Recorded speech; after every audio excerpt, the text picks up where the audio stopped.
आज की कहानी का शीर्षक है प्रिया। आरव 22 साल का था। इंजीनियरिंग का आखिरी साल चल रहा था। पढ़ाई अच्छी थी लेकिन जिंदगी में कुछ खास नहीं था। सुबह उठकर क्लास, शाम को दोस्तों के साथ क्रिकेट, रात को नोट्स। बस वो मुंबई के एक छोटे से इलाके में रहता था जहां उसके माता पिता छोटी मोटी दुकान चलाते थे। उस दिन बारिश हो रही थी। कॉलेज की कैंटीन में भीड़ थी। आरव चाय का कप लेकर खड़ा था कि अचानक एक लड़की ने उसे धक्का दे दिया। चाय उसके शर्ट पर गिर गई। ओह शिट, सॉरी, लड़की ने घबराते हुए कहा। आरव ने ऊपर देखा। वो लड़की लगभग उसकी ही उम्र की थी। लंबे बाल, बड़ी बड़ी आंखें और एक साधारण सी सफेद सलवार सूट। चेहरा बारिश की वजह से थोड़ा गीला था। कोई बात नहीं, आरव मुस्कुराया। चाय तो वैसे भी ठंडी हो गई थी। लड़की हंस दी। मेरा नाम प्रिया है। नया एडमिशन हुआ है। 3rd year. Aarav, final year. उसी दिन से उनकी बातें शुरू हो गईं। शुरू में सिर्फ हाय हेलो, फिर कैंटीन में साथ बैठना, फिर नोट्स शेयर करना। प्रिया दिल्ली से आई थी। उसके पिता सरकारी नौकरी में थे, माँ टीचर। वो शांत स्वभाव की थी लेकिन जब हंसती तो पूरा चेहरा खिल जाता। आरव को उसकी ये हंसी बहुत पसंद आने लगी। 3 महीने बाद, आरव, आज मूवी चलें? प्रिया ने एक दिन क्लास के बाद पूछा। कौन सी? जो तुम पसंद करो। वे दोनों लोकल थिएटर गए। फिल्म के दौरान प्रिया ने बिना सोचे आरव का हाथ पकड़ लिया। डरावनी सीन था। आरव का दिल जोरों से धड़कने लगा। फिल्म खत्म होने के बाद भी उन्होंने हाथ नहीं छोड़ा। बारिश फिर शुरू हो गई थी। दोनों भीगते हुए बस स्टॉप तक आए। आरव, प्रिया ने धीरे से कहा, मुझे तुम अच्छे लगते हो। आरव रुक गया। मुझे भी, बहुत।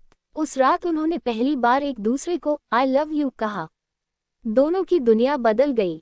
सुबह सबसे पहले प्रिया का मैसेज, रात को सबसे आखिर में आरव का गुड नाइट। छोटी छोटी बातें। प्रिया को चॉकलेट पसंद थी, आरव उसे हर हफ्ते नई वाली लाता। प्रिया को किताबें पढ़ना अच्छा लगता, आरव उसके लिए लाइब्रेरी से किताबें निकाल लाता। आरव के दोस्त ताना मारते, यार पक्का फंस गया है। आरव सिर्फ मुस्कुराता। लेकिन जिंदगी इतनी आसान नहीं होती। प्रिया के पिता को जब पता चला कि उनकी बेटी किसी लड़के से प्यार करती है तो उन्होंने साफ मना कर दिया। हम दिल्ली में रहते हैं, तुम मुंबई। आगे क्या प्लान है? पढ़ाई पूरी करो, फिर बात करेंगे।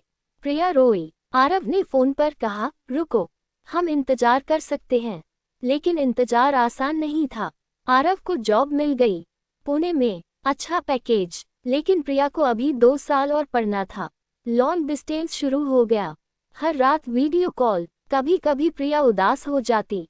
आरव, लगता है हम कभी साथ नहीं रह पाएंगे।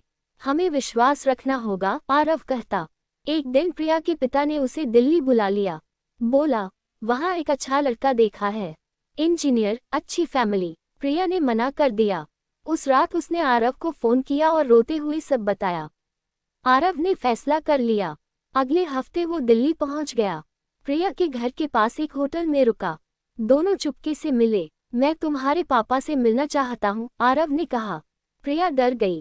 पागल हो गए हो, वो बहुत सख्त हैं। फिर भी, बिना लड़े हार नहीं मान सकता। आखिरकार प्रिया मान गई। आरव ने प्रिया के पिता से मिलने का समय मांगा। पहले तो मना किया गया, लेकिन प्रिया के आग्रह पर आखिरकार मिलने को तैयार हुए। घर में माहौल तनाव भरा था। आरव ने साफ साफ कहा, अंकल, मैं प्रिया से बहुत प्यार करता हूँ। मेरी कोई बड़ी प्रॉपर्टी नहीं है, लेकिन मेहनत कर सकता हूँ। मैं उसे कभी दुखी नहीं करूँगा। प्रिया के पिता ने पूछा, क्या तुम इंतजार कर सकते हो? कम से कम जब तक प्रिया की पढ़ाई पूरी न हो जाए।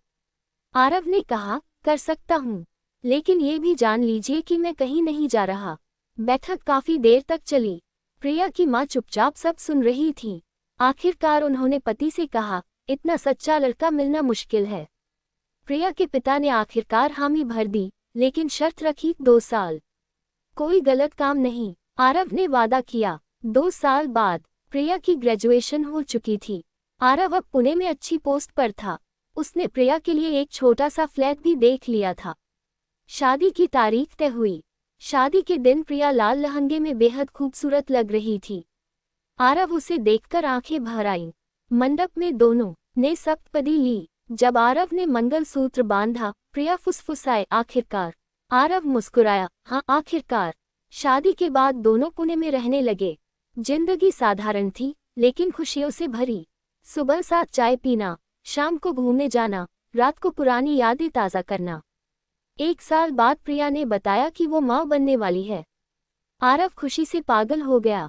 बच्ची का नाम रखा आधिरा, मतलब आधा आरव आधा प्रिया। जिंदगी धीरे धीरे आगे बढ़ती गई।